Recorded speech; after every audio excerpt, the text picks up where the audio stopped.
Hola Daniel, ¿cómo estás? ¿Qué tal, Gonzalo? Gusto verte, de encontrarnos desde a través de este medio, de lo que permite la tecnología. Sí, Con Gonzalo buenísimo. nos conocimos hace ya unos años en el consorcio, en alguno de los encuentros organizados por CLACAI, que es el consorcio latinoamericano eh, por, en contra del aborto inseguro. Lo dije bien, ¿no? Sí. Sí. CLACAI. Bueno, ahora Gonzalo, que es colega, tiene Costetra, me corregí Gonzalo, cualquier cosa. Sí, sí. Eh, bueno, desde el último periodo de gobierno está a cargo de la Dirección de Salud Sexual y Reproductiva del gobierno de Chile, así que alta responsabilidad, he pasado por una cuestión similar. Eh, Nada más que a nivel más local y es difícil. Es una situación muy difícil porque yo tengo una compañera, Silvina Ramos, que seguro conoces, Gonzalo, de sedes y de redas, decía, bueno, qué difícil es gestionar y qué cuestiones aparecen que cuando uno está en el fragor del día a día, bueno, no tiene las organizaciones que están luchando en la calle detrás, no está, como decimos, la marea verde acá en la Argentina, y en ese día a día, bueno, no siempre es fácil. Bueno, Gonzalo, ¿cómo estás? Eh, Escuchamos que nos digas cómo estás y si quieres decir algo más acerca de tu rol o tu presentación. sí, muy bien. Bueno, yo me acuerdo que incluso no, tal vez nos encontramos un poquito antes cuando hubo una reunión de eh, proveedores de aborto seguro en Buenos Aires Así es. con Redas. Eh, y nada, o sea, primero yo estoy a cargo acá no es una dirección específicamente, sino que es parte de un departamento que es Ciclo Vital, y en salud pública el programa Salud de la Mujer y Salud Sexual y Reproductiva. Como que nos hacemos cargo del tema materno-infantil, pero y además de salud sexual y reproductiva. Y la verdad que estoy a cargo desde que de alguna manera asumió el gobierno del presidente Boric. Me tocó trabajar también en el programa de gobierno de la coalición que llevó al presidente a la moneda y en ese momento me invitaron mis compañeros y compañeras a hacerme cargo de esto con la intención de tratar de implementar o lo que en ese momento pensábamos que podía ser un avance hacia una despenalización total del aborto. Y la verdad es que, bueno, tuvimos un revés, así como las mareas van y vienen, tuvimos un revés, estamos en este momento, a pesar de estar en el gobierno, hay un ciclo conservador o de reacción muy fuerte, y ha sido verdaderamente complicado, complejo garantizar la ley, porque además es una ley que se hizo en el último gobierno de la presidenta Bachelet, una ley que estaba muy restringida y que después vino el gobierno del presidente Piñera, que naturalmente no tenía ningún interés ideológico en garantizar derechos. Afortunadamente, los equipos y las personas que trabajaron durante ese tiempo siguieron garantizando, que yo creo que es lo que se denomina como la línea de defensa de los derechos, sobre todo a las trabajadoras y trabajadoras a las que saludo, y ahora estamos tratando de alguna manera de garantizar y no retroceder. Entonces, creo que de todas maneras es un lindo desafío, pero también eh, cuesta.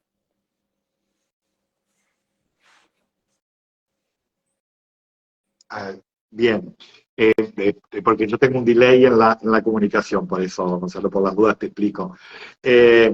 Sí, interesante. Interesante y un poco, bueno, yo recuerdo nuestra experiencia que también veníamos de una ley por causales mucho más restrictiva y que en realidad no era una ley, era lo legal que se establecía a partir del Código Penal y que nosotros le hemos cambiado de nombre a lo largo de la historia aquí en Argentina. Comenzamos hablando de aborto no punible, Después, en relación al lenguaje, que era más, más propicio, que podía llegar de otra manera, fue instaurándose como interrupción legal del embarazo.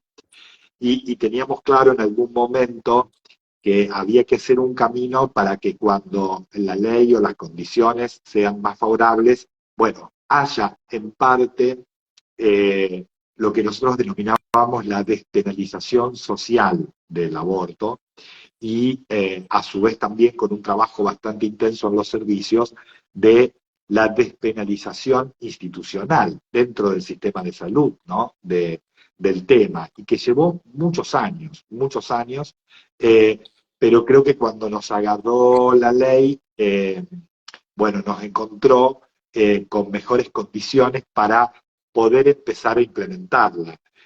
Lo que obviamente no es una cuestión acabada, porque lleva muy poco tiempo y bueno, los últimos informes hablan de grandes avances, pero todavía con muchas dificultades. Lo que quería preguntarte, Gonzalo, cómo marcha esta relación entre el activismo, entre las compañeras de la lucha feminista y de si hay alguna tarea en función de lograr este tipo de despenalización social y de que se pueda hablar de aborto tanto socialmente como en lo particular de los servicios de salud, ¿no? Sí, muchísimas gracias. Mira, yo creo que en relación a despenalización social, primero un poquito contextualizar a nuestras compañeras de Argentina.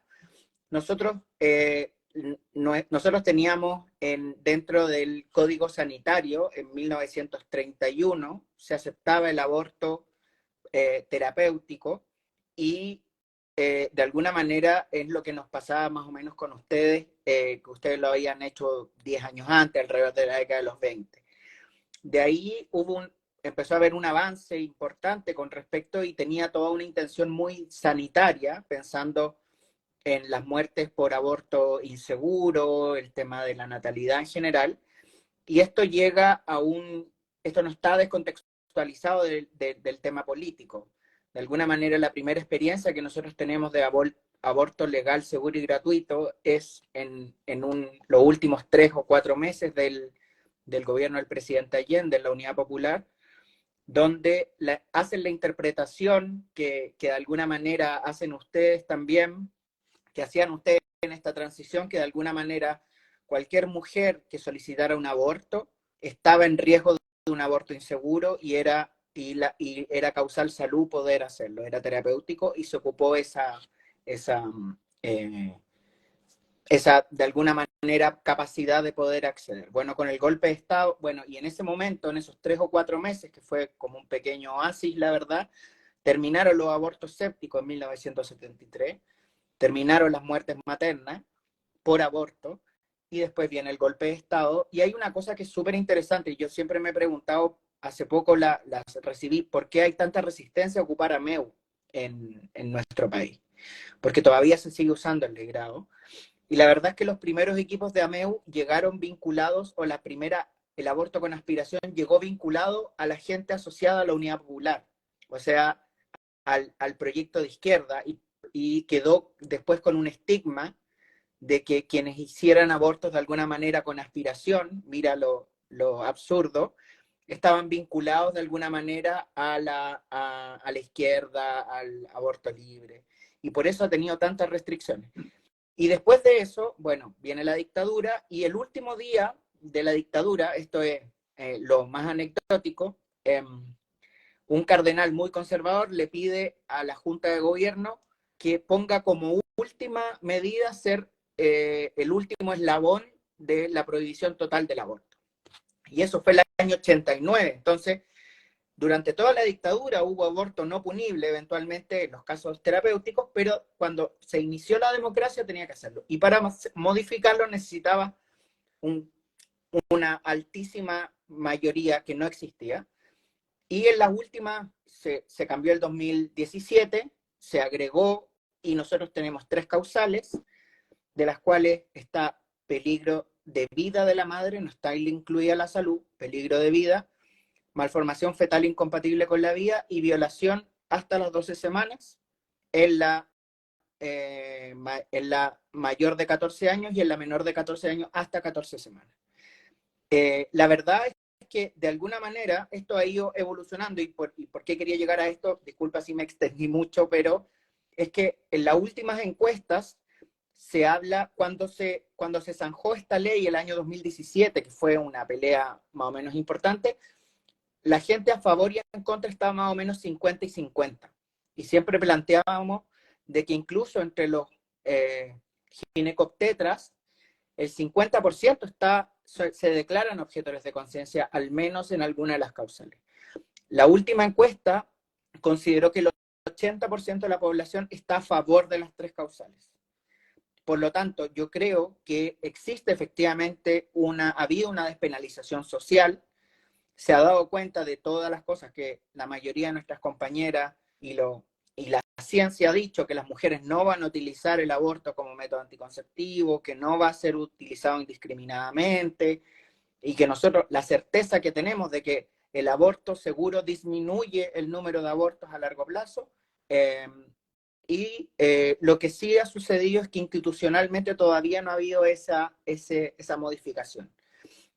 Según mi percepción, tiene que ver porque nosotros, igual como tiene causales, todavía está muy vinculado a los centros de atención secundaria y terciaria, y específicamente a ginecobstetra. Y ahí probablemente ese es un estanco que ha sido difícil de zanjar. Pero creo yo que efectivamente todavía estamos en este recorrido.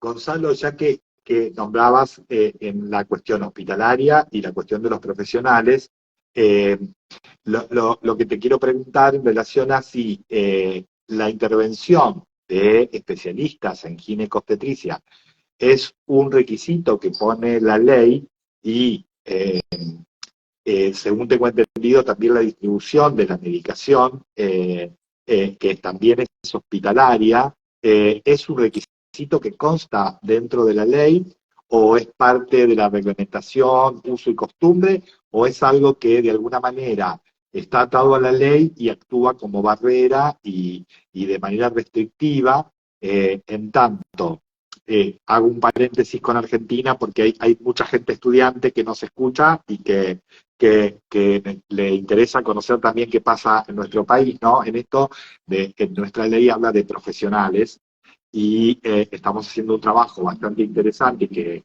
está llevado de la mano de Ruedas, que es la de tareas compartidas, o sea, de poder hacer una lucha para mejorar las competencias de profesionales como las obstétricas, que ustedes llaman matronas, en Chile, y que tengo entendido que en Chile tienen más competencias más acentuadas que las que tenemos aquí en Argentina, donde es una especialidad que ha sido bastante vapuleada por el propio gremio médico, ¿no? Para que no puedan trabajar, ¿no? Bueno, entonces retomo la pregunta, si esta cuestión de ginecobstetricia y del hecho de que tenga que ser hospitalario, incluso si es cierto esto que tengo entendido, de que la medicación solamente tiene distribución hospitalaria y no es accesible en farmacias, está en la ley, y actúa como una barrera legal, o es parte de uso y costumbre, ¿no? Y de acuerdos o reglamentaciones. Sí, bueno, lo primero es que, bueno, específicamente en la ley no plantea la exclusividad con respecto al tema de especialistas, ¿ya? En primera causal, como es riesgo de vida, eventualmente solamente pide la evaluación de un médico cirujano, por la eventualidad que pudiera estar en un sitio remoto. Estoy pensando que no haya acceso a un especialista y tenga que eventualmente intervenir de manera urgente, ¿ya? Y ahí habla, pero de todas maneras la norma técnica de alguna manera hace una bajada igual de cómo debería ser. El tema es que esta ley, bueno, los antiderechos en general, que esto es bastante interesante, estaban muy preocupados de probablemente generar instancias de coerción, y lo que plantearon es que se crearan unas cosas que se llaman las duplas psicosociales. ¿Qué significa esto? Que para constituir las causales, si bien lo puede hacer un médico o una médica, la intervención la debe hacer un especialista, idealmente, pero tiene que estar la mujer siempre acompañada por una dupla psicosocial. ¿Qué significa esto? Psicólogo, psicóloga, trabajador o trabajadora social, asociado al médico o médica. Yo personalmente, y acá lo digo porque yo cambié de opinión absolutamente con respecto a las duplas psicosociales, porque yo pensé que iban a ser parte de formas de coerción de las mujeres y finalmente son las que más se han preocupado de garantizar. Entonces, en eso yo me quito el sombrero, creo que son de algunas maneras las que más han apoyado a las mujeres, y en eso también ha sucedido que los equipos biomédicos nos hemos nutrido mucho de las ciencias sociales, que generalmente no sucede mucho.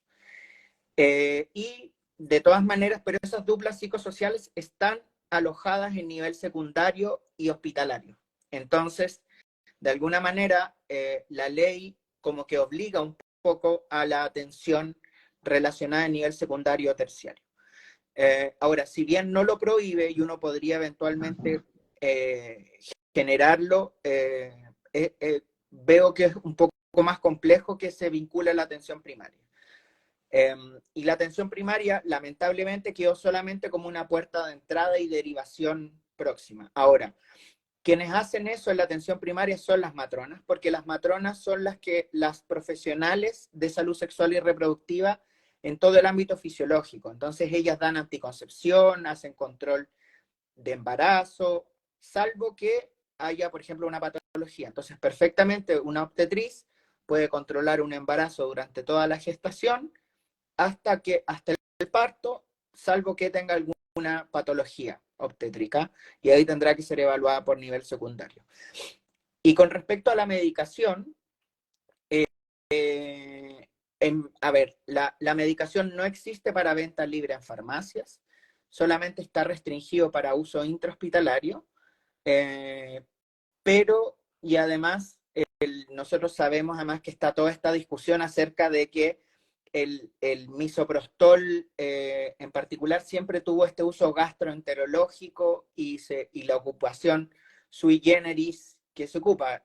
Yo siempre discuto con mis colegas y le digo, bueno, y nosotros frenamos parto prematuro con un antihipertensivo, que es el nifedipino, prevenimos preeclampsia con la aspirina, y nadie lo discute, pero el misoprostol es el problema. Entonces, nosotros, en particular, yo trabajo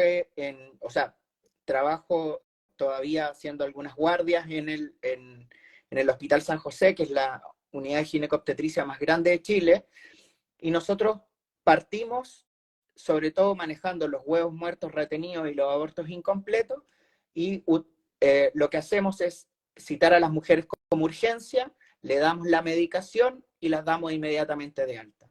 Entonces hay algún resguardo, pero las mujeres lo hacen ambulatoriamente. Ahora, eso no se ha extendido, yo estoy trabajando para que podamos hacer esto, porque de alguna manera, en la medida que además los médicos se familiaricen con el uso de misoprostol y entiendan de que es extremadamente seguro, también va a favorecer a esta despenalización institucional, creo yo. Bien. Y obviamente no tienen aprobación para la entrada de mifepristona. No, sí tenemos mifepristona. Pero ¿Tienen mifepristona? sí, tenemos mifepristona y tenemos misoprostol, pero solamente de uso institucional. Institucional, pero tienen las dos drogas. Sí, tenemos. Bien. Bueno, y como te contaba, por ejemplo, la gran mayoría de los colegas ¿por qué creo que es súper importante el tema de que nosotros también hagamos parte de el uso de los fármacos? La mayoría de mis colegas tenían grandes problemas y ocupaban las dosis, todos sabemos, más rarísimas para inducir abortos, para preparar el cuello. Y una de las grandes cosas que hemos ido aprendiendo, que probablemente se sabe en todo el mundo, por ejemplo, el uso de la mifepristona en óbitos fetales. Para nosotros ha sido una tremenda ayuda. Teníamos mujeres que estaban 2-3 días en inducción y actualmente en promedio están entre 6 y 8 horas para una inducción por un óbito fetal. Y eso para nosotros creo que ha sido muy bueno, y en la medida que los colegas se familiaricen, creo que probablemente vamos a tener mejores resultados también. Sí, por supuesto, también tenemos que pensar en los otros usos que puede tener la mifepristona, en tanto antipresentágeno, que de hecho se está empezando a usar, y la introducción que ha hecho en las últimas guías la Organización Mundial de la Salud del letrozol, por lo menos ahora con una evidencia media, que también es un antiestrógeno, el letrozol, para quien no lo conozca, y que sobre todo se puede utilizar si no hay acceso a la mifepristona en las primeras 12 semanas de gestación. Gonzalo, como en la Argentina, digamos, tenemos una ley y en general la gente sabe que existe la ley, pero lo que habitualmente cuesta es cuando uno pregunta a las mujeres o hace una encuesta, por decirlo de alguna manera, las mujeres le preguntan, bueno, y si usted tuviera que hacerse un aborto, ¿sabe dónde tiene que ir? ¿Por dónde accede? ¿Por qué parte del sistema de salud accede? Y nosotros tenemos un sistema que está dividido en subsistema público, todo de salud pública obviamente, pero le llamamos público al nivel que sostiene el Estado, el de obras sociales y prepagas, y el sistema privado-privado, ¿no? Y hay mucho énfasis en relación a los programas y demás, a todo lo que es el sistema de salud público, donde hay una gran inversión, pero hoy por hoy las mujeres que tienen obra social y prepaga tienen más inconvenientes que las mujeres que no. Eh, digamos, y sobre todo porque entramos en esta cuestión de que abortos siempre se han hecho, y ya lo sabemos por nuestra experiencia, y la cantidad, que en definitiva estamos, creo, viendo en la Argentina, que tenemos un repunte en los cálculos, pero en muy leve, pero también tiene que ver con una mejora en los sistemas de registro, ¿no? Bueno, ¿no? Y en esto de que decías anteriormente, ¿no? Que no van a aumentar. El sistema privado, si bien tiene una regulación y tiene obligación de asumir todas las políticas y leyes que funcionan para el sistema público, bueno, está más atrasado, todavía en muchos lugares no hay interés en tomar el tema, ni tampoco hay una exigencia para que esto sea así, y depende en muchos casos de emprendimientos, como por ejemplo, ves acá en la clínica donde estamos, Musa, pero hay otros en el país, digamos, pero que son, bueno, gente que estamos a favor, en cuenta que organizamos algo para dar respuesta sobre todo a la gente que queda, digamos, en un gris, digamos, que no tiene, no tiene acceso a la medicina privada y alta posibilidad de pago, ¿sí? Y la que en el subsector público no la van a atender porque tiene obra social, pero que después nadie la quiere tomar porque económicamente no es tan redituable, ¿no? Y en eso, si bien la Superintendencia de Salud tiene y ha estado, digamos, ha creado hasta un espacio para monitorear esto, que es un equipo especial de IBE, se llama la Superintendencia de Salud, bueno, el privado todavía queda con una baja regulación o por lo menos auditoría, ¿no? Y bueno, y la gente tampoco está informada y sabe cómo acceder. Eso es una cuestión, ¿no? De cómo la gente accede o conoce cuáles son los circuitos. Y la otra cuestión, digamos que cuando pensamos barreras en los sistemas de salud, es, además de tener que ir a un sistema hospitalario, en ese sistema hospitalario, ¿qué rol juega la objeción de conciencia? Que me gustaría que nos cuentes si en Chile es solamente a nivel individual o creo que también se puede hacer a nivel institucional, y bueno, cómo juega y si eso hace que haya que abrir en los sectores públicos espacios o servicios específicos donde las mujeres sepan que directamente puedan consultar ahí o directamente para derivación. ¿Cómo es esta información del proceso de atención y demás? Sí. Bueno, acá Es una hay, pregunta muy larga, perdóname. sí, no, tranquilo. Mira, te cuento, hay varias hitos y de alguna manera estructuras que estaban vinculados sobre todo a cómo se hizo la estructuración de la ley. Primero que todo, el gran problema que tenemos nosotros es que el último artículo de la ley 21.030, que es la ley de interrupción voluntaria del embarazo, el que nosotros denominamos IVE por tres causales, habla de que no se puede hacer propaganda o difusión de esto. Lamentablemente, muchos lugares han considerado o han encontrado que esto está relacionado como que está limitado el deber de información. Situación que nosotros hemos tenido grandes problemas para poder difundirlo, porque efectivamente la información en salud es legal, está bien, el tema es que pareciera ser que lo que no querían es que hubiera así de estos carteles en carretera, ni avisos en la televisión. Y eso de alguna manera también ha inhibido a muchas personas de poder de alguna manera informar, a pesar de que quisieran hacerlo. Eso es un problema. Nosotros tenemos tenemos dos sistemas de salud en paralelo.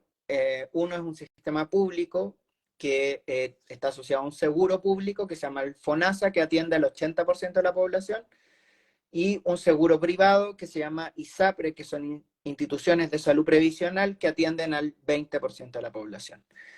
La verdad es que efectivamente quien se ha dedicado a garantizar en estos años ha sido el sistema público de salud, donde de alguna manera también están estas duplas psicosociales. Personalmente a mí me ha tocado acompañar a mujeres del sistema privado que hemos aceptado en el sistema público, y en particular, sobre todo en la causal violación, porque está el tema de la objeción de conciencia y además, de alguna manera, los colegas en el sistema privado yo tengo la impresión que no se quieren involucrar. Por lo tanto, la gran mayoría son casos muy, muy excepcionales de colegas, y personalmente me acuerdo de unas médicas que con mucha hidalguía, porque han peleado mucho en esas propias instituciones para poder garantizar el acceso a la ley, de mujeres del sector privado, pero nosotros además planteamos que efectivamente el IVE por tercera causal, que es causal violación, como tiene además una limitación de tiempo, lo implementamos como una ley de urgencia. Por lo tanto, una mujer que consulta por una solicitud de interrupción voluntaria del embarazo por violación debe ser atendida en cualquier parte del sistema de salud como una urgencia médica. Eso de alguna manera nos da más alternativas y nos ha permitido hacer que las mujeres accedan independiente de eso. Y finalmente yo tengo la impresión, y me ha sucedido en hospitales del norte, en hospitales vinculados, por ejemplo, a las Fuerzas Armadas, que han tenido un montón de objetores, no pueden constituir causales, y yo les pregunto, ¿y cuántos casos tienen al año? Me dicen 2 o 3, le digo, yo prefiero que les garanticemos en el hospital público, donde le podemos proveer un servicio adecuado, y porque finalmente no se van a terminar desquitando con las mujeres. Entonces, la idea es que nosotros garanticemos efectivamente el acceso a la ley. Con respecto lo último, a la objeción de conciencia, la verdad es que como todas las peleas políticas, esto fue un tira y afloja. La verdad es que la objeción de conciencia en la ley quedó como una objeción de conciencia de carácter personal. La derecha fue al Tribunal Constitucional y ellos quitaron esta situación y la extendieron de manera institucional. Lo interesante de esto es que además, cuando se discutió la objeción de conciencia, se extendió a todo el equipo de salud, incluyendo técnicos, paramédicos, anestesistas, pero en esta discusión se circunscribió y se planteó que la objeción de conciencia solo se podía ejercer en un tiempo y lugar determinado, que era el pabellón. Por lo tanto, nos sucede algunas veces, por ejemplo, que hay una obstetriz que uno le deja la indicación de dar el misoprostol o la mifepristona, y ella en algún momento nos dijo, yo soy objetora de conciencia, y uno le dice, mira, sabes que tú puedes objetar conciencia, pero el pabellón, esto es seguir una indicación médica y administrar un medicamento. Por lo tanto, de alguna manera ha habido un acomodo, como pasa en la gran mayoría de las partes de Latinoamérica, por ambos lados. Nosotros tenemos un dicho que echa la ley, echa la trampa, y vamos buscando cómo ir trabajando en eso. Y nos pasa lo mismo porque cuando tú indicas medicamentos y la mujer está en un trabajo de aborto, ya se transforma en una emergencia y de alguna manera planteamos que no se puede objetar en una emergencia. Es una emergencia. Entonces, efectivamente, no sucede eso, pero obviamente las interpretaciones son múltiples. Ha sido muy complicado en general llegar a lo óptimo. Hay lugares también, y además las mujeres van entendiendo que hay lugares que son más amigables que otros. Pero en general la puerta de entrada son o los servicios de urgencia para la causal violación o la atención primaria. Y deberían derivar al nivel secundario, y lo ideal es que ahí la atiende una dupla psicosocial, o sea, una psicóloga-psicólogo y un trabajador o trabajadora social. Claro, la dupla psicosocial, que realmente ahí está, digamos, la apertura de las tareas compartidas, porque si bien, por ejemplo, nuestra ley en Argentina no exige que intervenga más, por lo menos un profesional, pero no exige que haya un equipo o alguien que esté, digamos, ni comité, ni espacios que tengan que dar una opinión acerca del caso. Bueno, obviamente la gente de las ciencias sociales y de las ramas, como por ejemplo la salud mental, bueno, producen grandes aportes en el tema y en el acceso de las mujeres, y también porque más allá de que por nuestra ley nosotros llamamos IVE a las primeras 14 semanas, 6 días, eh, bueno, la mujer no tiene ninguna obligación de dar una explicación, pero siempre no necesariamente significa que uno no va a preguntar, no va a acompañar y no va a tratar de detectar si no hay algún problema, y a veces nos va a ayudar a reflexionar, ¿no? Eh, Siempre que la mujer lo permita, lo necesita y lo quiera.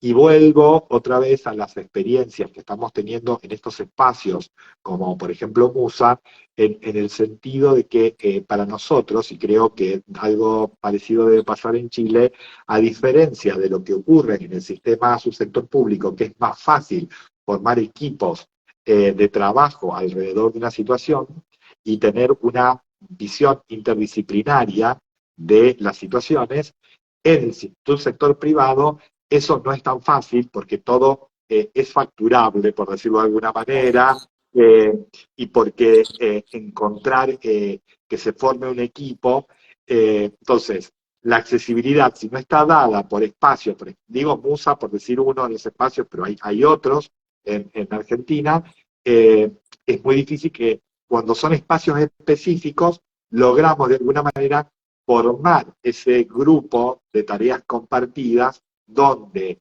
la asistencia, la resolución del problema de una mujer o de una persona con capacidad de gestar no esté solamente en manos de una sola persona o de alguien que va a opinar acerca, porque también es un lugar bastante digo, difícil para un profesional cuando nos costó mucho esto con las causales, el trabajo en Argentina, porque muchas veces se pone al profesional en el rol de juez, de dictaminar si tiene suficiente mérito, por decirlo de alguna manera, para acceder o no, o si su causal es lo suficientemente fuerte.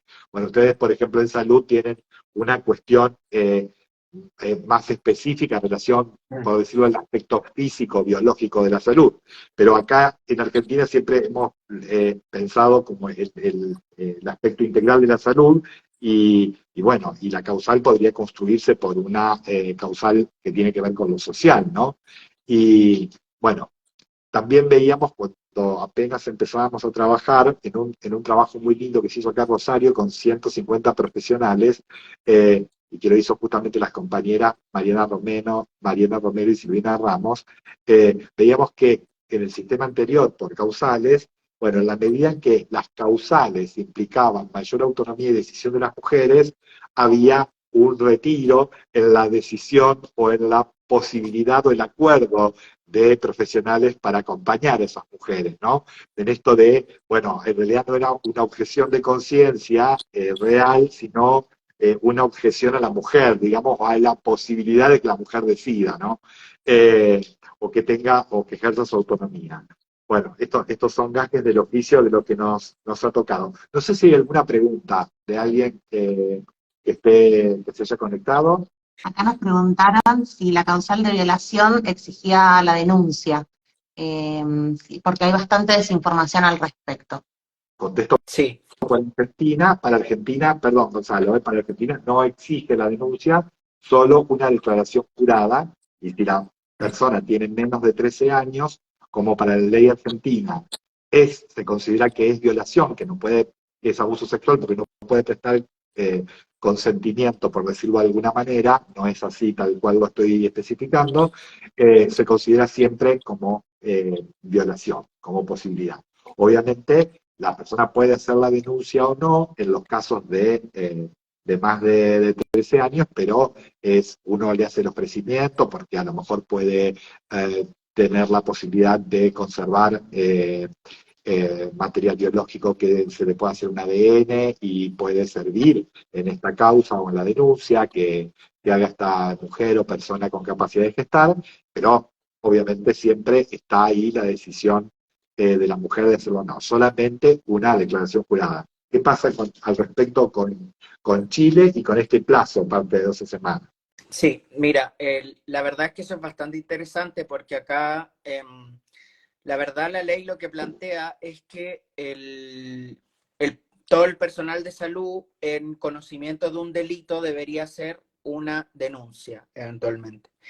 El tema es que en la violación hay algo que dice la ley así como que de alguna manera como daña la honra de la mujer, podría eventualmente necesitar que se ratificara por ella. Por lo tanto, en las mujeres mayores de 18 años, nosotros lo que hacemos es informar al Ministerio Público, pero no hacemos una denuncia, sino que solamente enviamos un documento, naturalmente con las distintas salvaguardas, y se avisa de alguna manera para que si la mujer quiere ratificar la denuncia pueda hacerlo.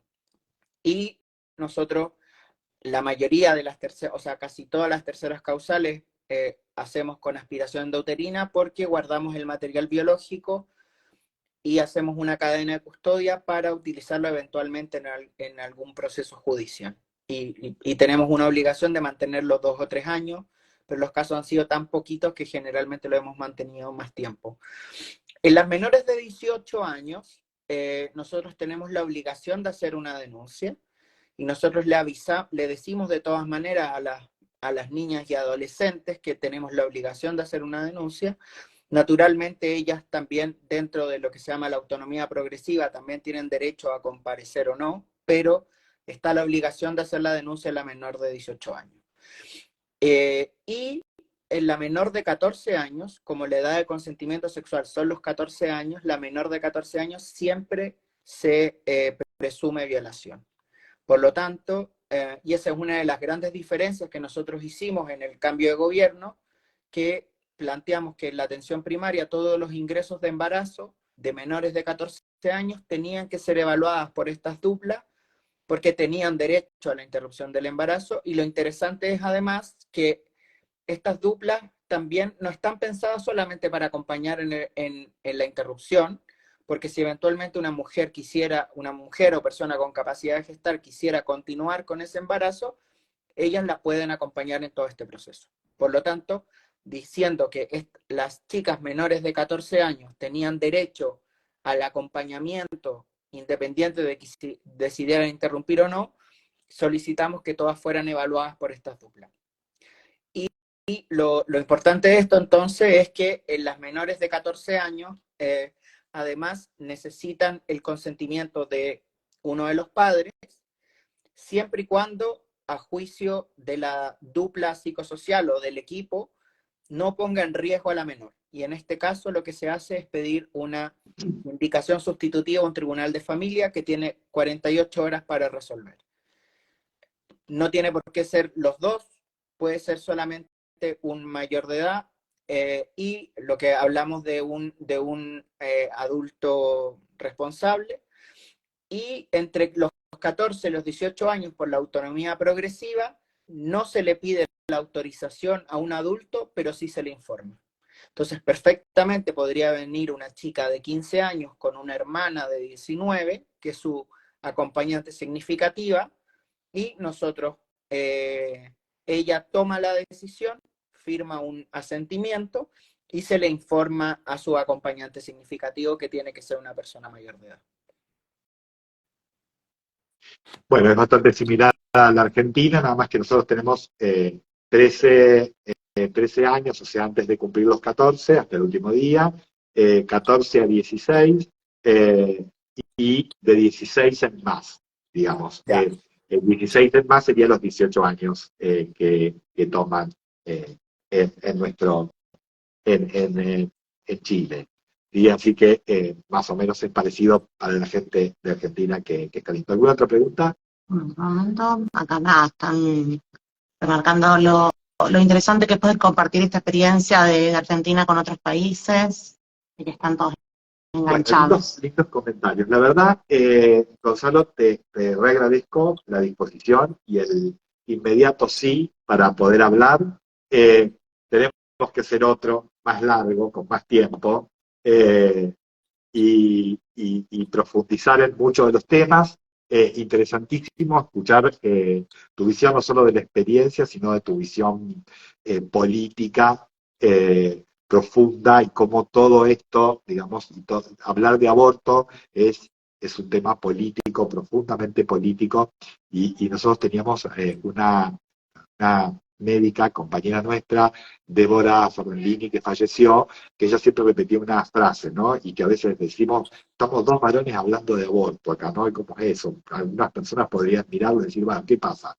Y digo, bueno, las libertades y los derechos no están. Y cuando alguien lucha porque alguien esté mejor, no, lucha también por uno mismo, ¿no? Por la comunidad y por uno mismo. Entonces, digo, bueno, Débora siempre decía que ella le había enseñado que la libertad de uno termina cuando empieza la de los demás, ¿no? Y ella dice, es al revés, eso lo dijo cuando fue el matrimonio igual, la ley de matrimonio igualitario que en Argentina. Dice, bueno, esa noche me di cuenta que a pesar de que yo no soy lesbiana, de que nunca voy a usar la institución del matrimonio, era su frase, estaba feliz y el aire era más respirable. Y ese aire más respirable era porque me di cuenta que en realidad era esto, ¿no? La libertad de uno se hace más grande con la libertad de las demás personas. Y creo que por eso luchamos. Así que muchas gracias por tu trabajo y por tu disposición, aparte, Gonzalo.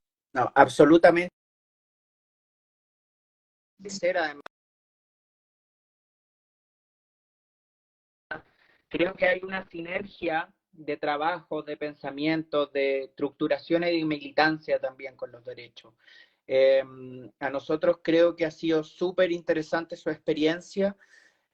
Además que naturalmente nuestra restricción de leyes también en varias ocasiones hemos tenido, yo personalmente, solicitar que nos ayuden con a garantizar derechos de alguna compañera que pueda cruzar la cordillera, porque antes le teníamos que decir, te tienes que ir a Estados Unidos, a Inglaterra o España, y ahora están más cerca y eso se siente. Yo creo que es importante que en la medida que ampliamos derechos, de alguna manera somos todos más libres.